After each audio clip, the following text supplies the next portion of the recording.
దేవుని స్తోత్రం. మీ అందరికీ ఉందాం. దేవుని మాటలు విన్నాం కుసేపు శ్రద్ధగా. యెహోవా న్యాయమును ఆలకించుము. భక్తుడు అంటున్నాడు, యెహోవా న్యాయమును ఆలకించుము, నా మాట అంగీకరించుము. నా మాట అంగీకరించమంటున్నాడు దావీదు భక్తుడు దేవుణ్ణి. నా ప్రార్థనకు చెవియొగ్గుము. అది కపటమైన పెదవుల నుండి వచ్చినది కాదు. కపటమైన పెదవుల నుంచి వచ్చింది కాదు అంటున్నాడు మాట. అంటే కపటమైన పెదవులతో చేస్తారు కొంతమంది మాట. ఈయన ఇక్కడ అంటున్నాడు, కపటమైన పెదవుల నుండి వచ్చింది కాదు ఆ ప్రార్థన. నీతి గలమ్మ నీతి మంత్రులు మరపెట్టి మరి ఆలకించబా నువ్వు అంటున్నాడు. నీ సన్నిధి నుండి నాకు తీర్పు వచ్చును గాక. నా కన్ను దృష్టి న్యాయముగా చూసును. దేవుని స్తోత్రం. నీ సన్నిధి నుండి నాకు తీర్పును వచ్చును గాక అంటున్నాడు. తీర్పు నా కన్ను దృష్టి న్యాయముగా చూసును. రాత్రి వేళ నీవు నన్ను దర్శించి నా హృదయమును పరిశీలించితివి. రాత్రి వేళ దర్శించి దావీదుని పరిశీలిస్తున్నాడండి దేవుడు. దావీదు చెబుతున్నాడు. దేవుడి స్తోత్రం. హల్లెలూయా. నన్ను పరిశోధించితివి, నీకు ఏ దురాలోచనయు కానరాలేదు. అంటే దావీదులో ఏ దురాలోచన దేవుడికి కానరాలేదంట, కనపల్లా. నోటి మాట చేత నేను అతిక్రమింపను అంటున్నాడు అన్నమాట దావీదు. మనుషుల కార్యముల విషయం అయితే బలత్కారుల మార్గముల తప్పించుకుంటాకై నీ నోటి మాటను బట్టి నేను కాపాడబడుతున్నాను. దేవుని నోటి మాటను బట్టి కాపాడబడుతున్నాను అన్నాడు దావీదు భక్తుడు. అట్లాగా మనం దేవుడి నోటి మాటను బట్టి కాపాడబడుతున్నామని మనకి విశ్వాసం ఉండాలి. దేవుని మాటను బట్టి నేను కాపాడబడుతున్నాను అంటున్నాడు దావీదు. నా కాలు జారలేదు, నేను నీకు మొరపెట్టుకొని ఉన్నాను. దేవా, నీవు నాకు ఉత్తరం ఇచ్చేదవు. నా చెవియొగ్గి నా మాట ఆలకించుము. నీ చెవియొగ్గి నా ప్రార్థన ఆలకించమంటున్నాడు మాట భక్తుడు. దేవుడి స్తోత్రం. హల్లెలూయా. ఆలకించు. నీ శరణొచ్చిన వారి మీదకి లేచి వారి చేతిలో నుండి నీ కుడి చేత రక్షించువాడా అని అంటున్నాడు దేవుడు. కుడి చేత రక్షిస్తాడన్నమాట మనల్ని. నీ కృపాతిశయములను చూపుము. ఒకడు తన కనుపాపను కాపాడుకున్నట్లు నన్ను కాపాడుము. ఒకడు తన కనుపాపను కాపాడుకున్నట్లు నన్ను కాపాడమంటున్నాడు భక్తుడు దేవుణ్ణి. నన్ను లయపరచగోరు దుష్టులను పోగొట్టి కాపాడుము. నన్ను లయపరచాలని దుష్టులు చూస్తున్నారు, అలా పోగొట్టి నన్ను కాపాడంటున్నాడు అన్నమాట. దేవుడి స్తోత్రం. హల్లెలూయా. కాపాడు అంటున్నాడు మాట. నీ కృపాతిశయములను చూపుము. ఒకడు నన్ను కనుపాపను కాపాడుకున్నట్లు నన్ను కాపాడుము. నన్ను లయపరచగోరు దుష్టులను పోగొట్టి నన్ను కాపాడుము. నా ప్రాణము చేత నీ రెక్కల నీడ కింద నన్ను దాయము. నీ రెక్కల కింద నన్ను దాయమంటున్నాడు మాట. నీ రెక్కల కింద నన్ను దాయము అంటున్నాడు. కాపాడుము. నన్ను లయపరచగోరు దుష్టులు పోగొట్టు. దేవుడి స్తోత్రం. హల్లెలూయా. నా అడుగు జాడలను గుర్తుపట్టి వారెప్పుడు మమ్ము చుట్టుకొని ఉన్నారు, నన్ను చుట్టుకొని ఉన్నారు అంటున్నాడు మాట. నా అడుగుజాడల్ని కనిపెట్టి నన్ను చుట్టుకొని ఉన్నారు అని చెబుతున్నాడు అనమాట దావీదు. మమ్మును నేలను కూల్చుటకు గురి చూస్తున్నారు, నేలను కూల్చుటకు గురి చూస్తున్నారంట, గురి చూస్తున్నారు.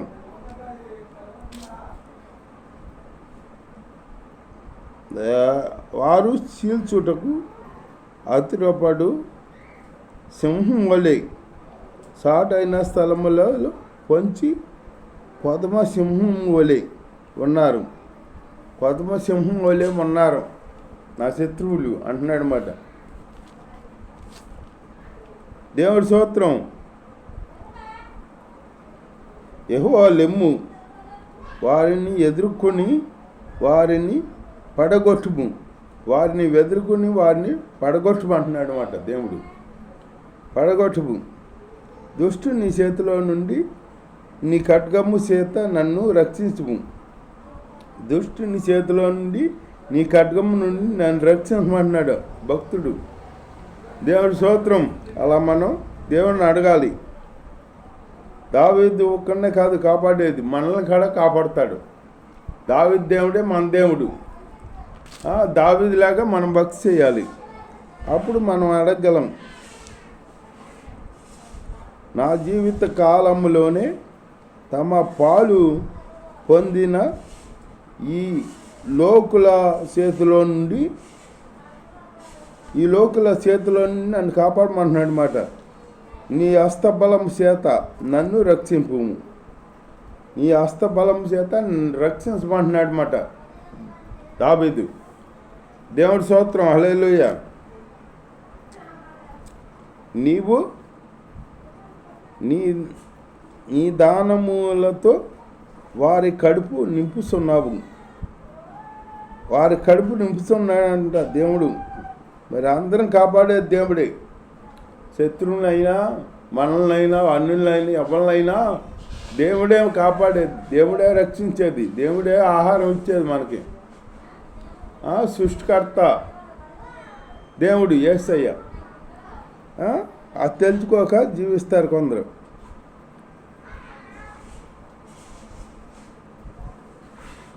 వారు కుమారులు కలిగి తృప్తి నొందుదురు, కుమారులు కలిగి తృప్తి నొందుతారంట వాళ్ళు. దేవుడిచ్చిన కుమారులు వాళ్ళు, వాళ్ళ శక్తి కాదు.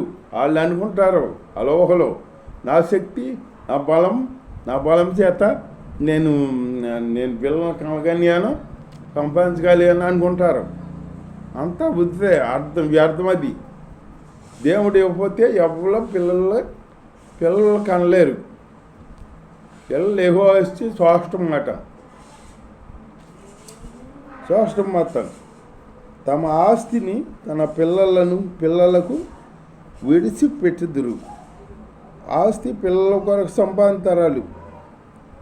నేనైతే నీతి గల వాడనై నీ ముఖ దర్శనము చేసేదను, నేనైతే నీతి గల వాడనై నీ ముఖ దర్శనము చేసేదను అంటున్నాడు దావీదు. అట్లా మనం దేవుని ముఖ దర్శనం చేయాలన్నమాట, చేయాలన్నమాట. నేను మేల్కొన్నప్పుడు నీ స్వరూప దర్శనంతో నా ఆశను తీర్చుకొందును, నీ స్వరూప దర్శనంతో నా ఆశను తీర్చుకొందును అంటున్నాడు దేవుడు దావీదు. దేవుడు స్వరూప దర్శనంతో మనం తృప్తి పొందాలంటే, మనం దేవుడితో మాట్లాడాలంటే దావీదు భక్తులు చేసినట్టు భక్తి చేయాలి. మనం దావీదు చేసినట్టు చేయాలన్నమాట. దావీదు అడుగడుగుని దేవుడినే కనపరిచేవాడు అన్నమాట. అడుగడుగుని దేవుని గురించి తెలుసుకునేవాడు. చిన్నప్పుడు కాడ పెద్దలను అడిగి తెలుసుకునేవాడు అన్నమాట, దేవుడి గురించి తెలుసుకునేవాడు.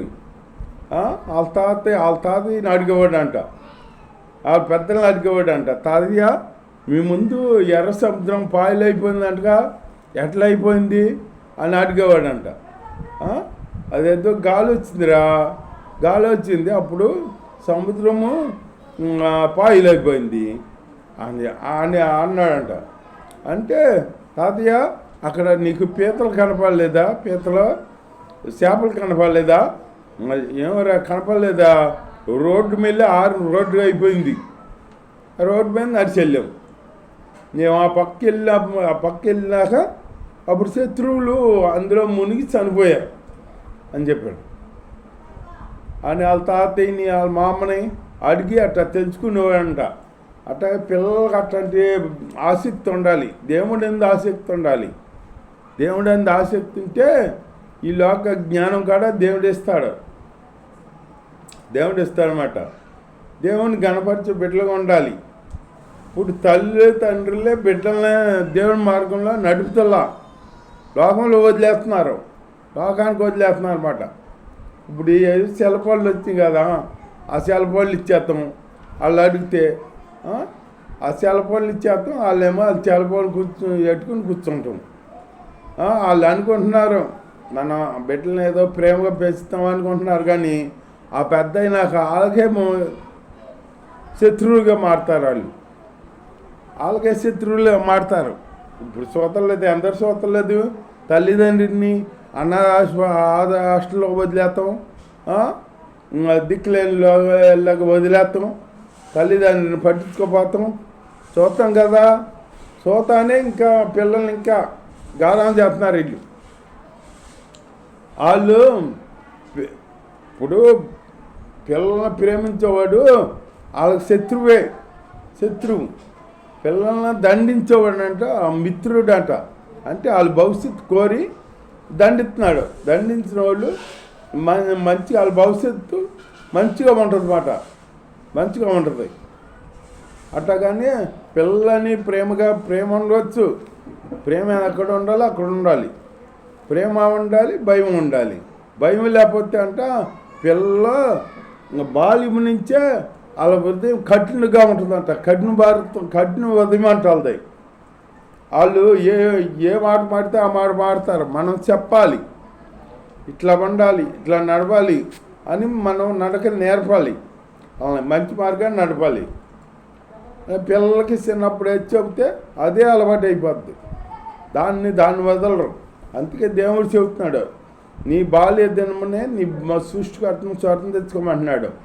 నీ పిల్లలను బాలుగా ఉన్నప్పుడే నువ్వు భక్తిలో పెంచు, పెద్ద అయినాక దాని నుంచి తొలగరవు అని చెబుతున్నాడు దేవుడు.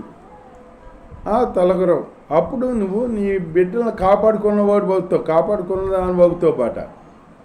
దేవుడి స్తోత్రం. అంతేగాని బిడ్డలను గారం చేసి ఇట్లా చేసి ఒక అమ్మాయి అంట ఇట్లా బడికి వెళ్తా ఏదో పెన్సిల్ ఏదో దొంగతనం చేస్తే నా బాబాయ్ భలే పని చేసేవరా, భలే ఎత్తుకొచ్చావురా అని ముద్దులాడిందట. ముద్దులాడేటప్పటికి మా అమ్మ ఏంటి ఇట్లా ముద్దులాడుతుంది, ఇది మంచి పని కోసం అనుకుని అదే కంటిన్యూ అయ్యేటప్పటికి పెద్ద అయినాక దొంగతనాలు అలవాటు పడ్డాడు. ఏ పని చేస్తాం అలవాటు లేదు, ఈ దొంగతనం చేస్తాం అలవాటు పడ్డాడు. దొంగతనం చేసి ఒకసారి ఎవరో అడ్డగిస్తే వాళ్ళని చంపేశాడు, నరహత్య చేశాడు. నరహత్య చేసేప్పటికి పోలీసులు పట్టుకున్నారు కదా. పోలీసులు ఉరిశిక్ష వేశారు. ఉరిశిక్ష పడింది. ఉరిశిక్ష పడేటప్పటికి ఉరిశిక్ష పడిన వాడికి ఆఖరి కోరిక ఏంటో చెప్పమంటారు అన్నమాట. తీర్థం చెప్పమంటారు. నీకు ఆఖరి కోరిక ఏంటయ్యా అంటే, నాకు ఆఖరి కోరిక ఏముందో ఏమీ లేదు, మా అమ్మని రప్పించండి ఇక్కడికి అన్నాడు. అంటే వాళ్ళ అమ్మని రప్పించారంట. రప్పిస్తే దగ్గరికి రా అని వాళ్ళ అమ్మ ముక్కట్టి కొరికేసాడంట.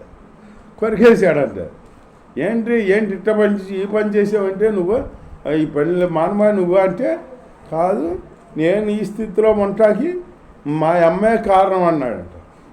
ఈవిడే కారణమా?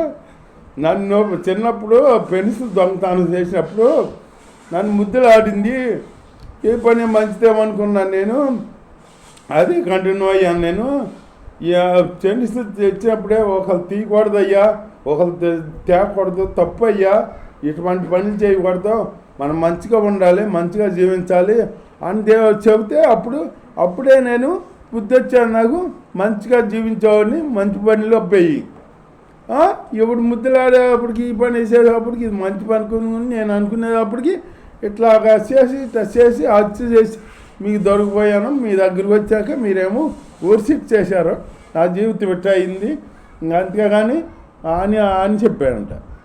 అని అట్లా పెంచకూడదు, పిల్లలు మంచిగా ఉంచాలి, బెత్తమిచ్చుకోవాలన్నమాట. దేవుడి స్తోత్రం.